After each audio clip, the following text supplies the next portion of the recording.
Hey guys, what is going on? Welcome to my solo DKS guide in EOC. This is going to be a Tribrid guide on how to solo them pretty effectively, all three of them. So, first thing I want to talk about is why DKS. DKS is one of the most profitable solo bosses out there. I mean, obviously, if you can solo Nex, feel free. But there are some of us that can't afford full Torva and all that shit, and DKs are some of the best solo money in the game with a pack yak. There's still good money without a pack yak, but if you really want to get some serious money from soloing DKs, you are going to need a pack yak. Anyway, I hope you are interested in doing DKs, obviously, if you looked up this guide, and I guess first of all, let's get into the recommendations and requirements. Alrighty guys, let's talk about the requirements or things that I recommend now. First of all, 95 prayer, 92 prayer for soul split, and then 95 for the turmoil prayers, whatever the three of them are called. Sometimes you need to get some fast kills because you get a little behind on the spawns or whatever, and it's pretty important to have those level 95 prayers if you need to get those fast kills. And obviously, soul split is a pretty big help, so I recommend you have at least 95 prayer. 96 summoning, I really do recommend having a pack yak if you want to solo DKs for money. The only way you don't need a pack yak to solo DKs for money is if you have Fremnik Sea Boots 4, and to be honest, if you have Fremnik Sea Boots 4 and you don't have a pack yak, I don't know. I'll talk about Fremnik Sea Boots in a little bit, but honestly, I really recommend that you have a pack yak to solo DKs for money. Next, 90 attack, strength, defense, magic, and range. That is because we are Tribriding, and so you need to have pretty decent stats in order to kill them relatively quickly, so I recommend you have 90 plus in all combat stats. 90 plus, 92 plus herb lore, that's if you pot, so if you're not potting, you need 96. Obviously, I'm talking about overloads here. Overloads help a lot at DKs. Because we are Tribriding, so it gives you overloads give you bonuses to all stats.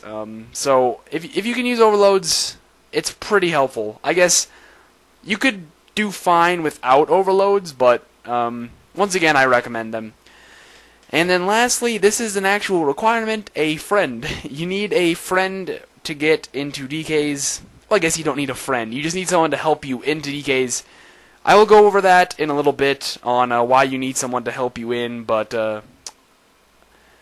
anyway, I think that's all the things you need to know about requirements, and alright, now we can go into gear setups. Alrighty guys, here we go with the melee setup. This is what I take to begin with. Like, when I'm on my way to DKs, this is what I wear to go there. This is kind of like your melee setup. The helm, amulet, boots, gloves, cape, ring, and aura, they're going to stay the same. The only thing that's going to change is the melee body, the melee legs, and the weapons, of course. So you guys can pause this and take a look at this and choose your gear. Obviously, if you have the highest tier gear, then use the highest tier gear, you know what I mean? So once again, just pause this and take a look at it if you need to, and then next we can talk about the range gear. Alrighty guys, rather than making another list like I did for the melee gear, we can actually just take a look at my backpack. So as you can see in my backpack, I have a magic switch with a chaotic staff, Gano top and Gano bottom. Obviously if you have Virtus, you can swap out the Gano with Virtus, or you can also bring, like a Virtus wand and Virtus book if you have that rather than a chaotic staff. Just bring your best staff, and then Gano is a pretty good cheap option. And then I also have a range switch. I bring Armadil top and bottom and Royal Crossbow. You could swap out the Armadil with Pernix or Carols. And then you could swap out the Royal Crossbow with Ascensions or a Zerite bow or whatever you have. But once again, Royal Crossbow is a really good cheap option. And then I bring an emergency house telly, 2 extra yak pouches, and 300 yak scrolls. If you have a yak, I recommend you bring at least 300 scrolls, because I personally use all 300 scrolls every time. And then here's some runes for you need runes for your spells. The meleeer is weak to fire, so I recommend you use Bloodfire Barrage. It's kind of like the best option because it heals you when you get those auto hits in. and he's weak to fire, so whatever fire spell you're using, runes, and then I bring 4 overload flasks. I could probably last longer than 4, but to be honest, I get pretty bored by the time I'm done with 4 overload flasks, so that's up to you, I guess, however long you want to stay. And then I bring 6 restore flasks, 5 rocktails, and then this is like my blank spot, but for now it's my Relica tab. I can't really tell you how many restores and rocktails to bring. You kind of have to figure that one out yourself because, you know, everyone's a little bit different. Like, I might take more damage than you, or maybe you take more damage than me. So, you know, you kind of have to, like, go there and test it out. Now we can talk about the yak. So, in my yak, once again, you have to figure this out for yourself. You have to just mess around with it. I bring 10 rocktails to 6 restores, 10 rocktails to 4 restores. So I have 10 restores and 20 rocktails in my yak. Once again, I use Supreme Reverence. So if you don't have Supreme Reverence, you might want to bring more restores and less rocktails. You know, like I said, you kind of just have to figure this out yourself, mess around with it. But hopefully that can give you a general idea. Alrighty guys, kind of lagging at the moment, I apologize for that, but now we can talk about how to get there. So, how to get to DKs. You can get there in multiple ways. The easiest way though is if you have done, I'll be honest, I don't even know what quest it is. But there is a quest where if you can modify house tabs, and it allows you to teleport to any house portal, and so the easiest way is to modify a house tab and set it to Relica. So that's what I'm going to do. Tele on my Relica tab. And bam, we're outside of Relica. Now most of you should know how to get to Relica other ways. Like if you teleport to Seers Village and run there, you know, whatever you gotta do. Freaking lag, oh my god. I don't know why I'm lagging so bad. I apologize. At any rate, once you're in Relica, run over here.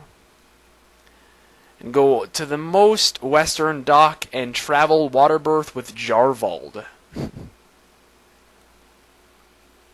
Once you're there, run directly west and the path will curve around.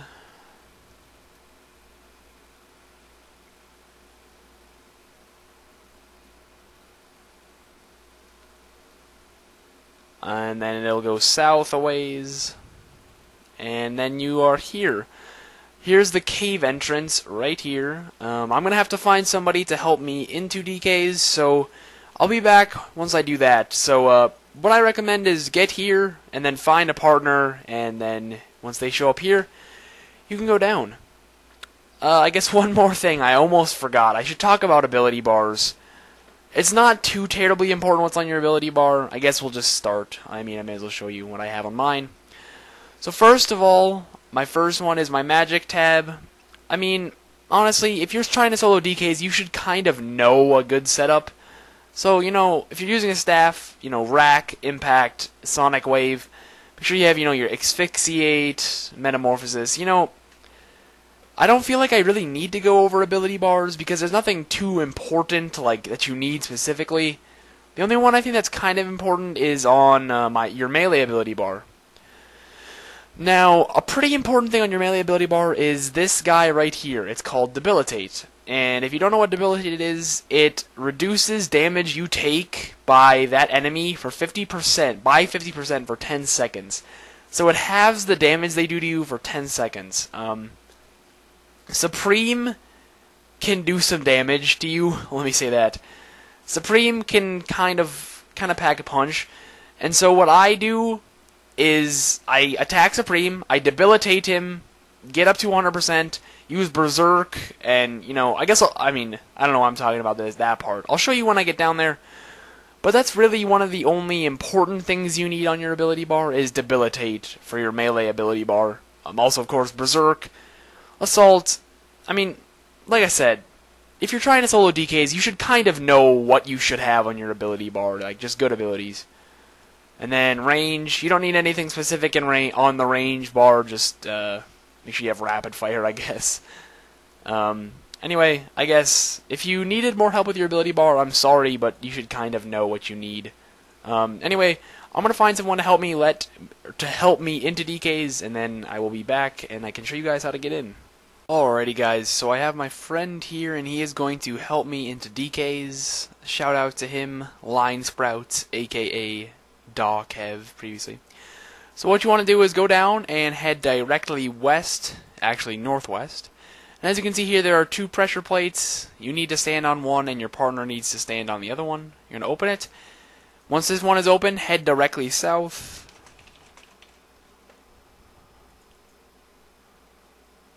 Head directly south and once again stand on the two pressure pads.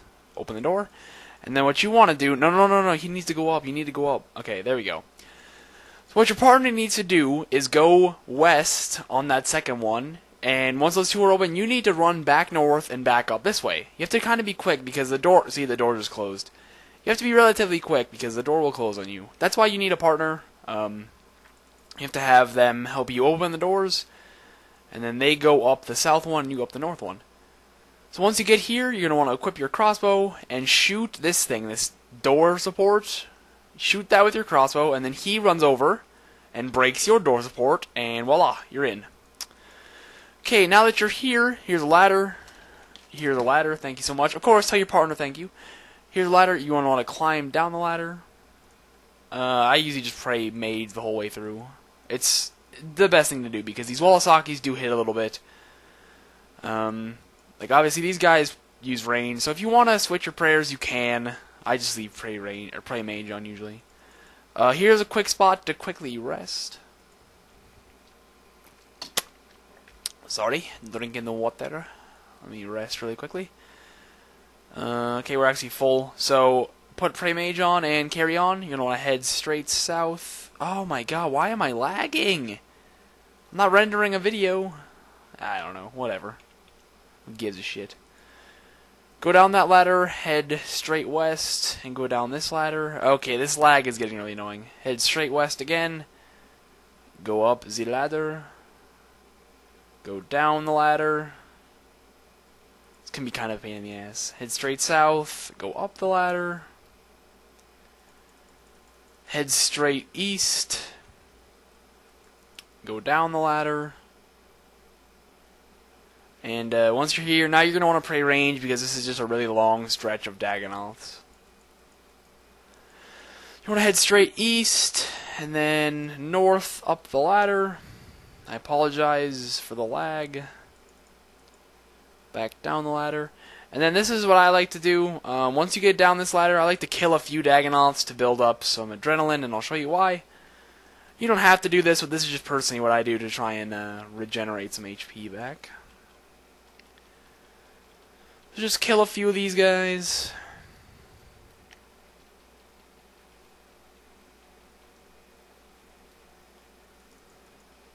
That'll do. And then carry on east and down this ladder. You can turn your prayer range off now. Down the ladder, and then I just kill a rock lobster here in case I don't have full adrenaline. The reason why we killed those is to get full adrenaline so we could use Guthic's Blessing. I kind of forgot to put that in the requirements. It's not really a requirement, but it is helpful if you can use Guthic's Blessing. You have to do the Wild Guthic, not Wild Guthic Sleeps, what's it called? The new Grandmaster quest. I can't remember the name. Okay, now, since you are here, put on Pray Mage, and then I'll kind of show you where, like, a rest spot is, I guess, where you can hop or do whatever you gotta do. So, head past these rock lobsters and go south. And then turn east. You're gonna see a ladder. When you go down this ladder right here, this will actually take you to the DKs, but for now, you just want to keep on going. You turn your Pray Mage off, and this is kind of like your safe spot. You can renew your prayer or your summoning points, excuse me, and nothing will tackle over here, so you can you know, lobby, do whatever you got to do. And that's actually what I'm going to do. I need to find a low population world. That's one thing. If you're not using a cannon and you don't have like ascensions and all that shit, you kind of want to be on a low population world simply because you want to be able to keep up with the spawns. So I'll be right back. Alrighty, I found myself a world. Some shit's attacking me, but that's actually good because what you want to do now is actually you want to kill some stuff to get your adrenaline all the way up to 100%, but just make sure you don't heal yourself. Really quickly, I'll talk about quick curses too. You want to set your quick prayers to protect from magic, turmoil, and then protect item if you want. You don't have to, but just make sure you have protect item and turmoil as your quick prayers because you're going to need that when you go down. Okay, once you have that set up, you're on a good world, you have your quick prayer set, you're going to want to kill some stuff, get your adrenaline up to 100%. I think just drop some spine boots.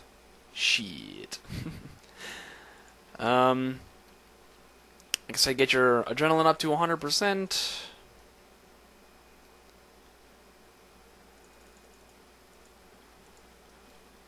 We're almost there.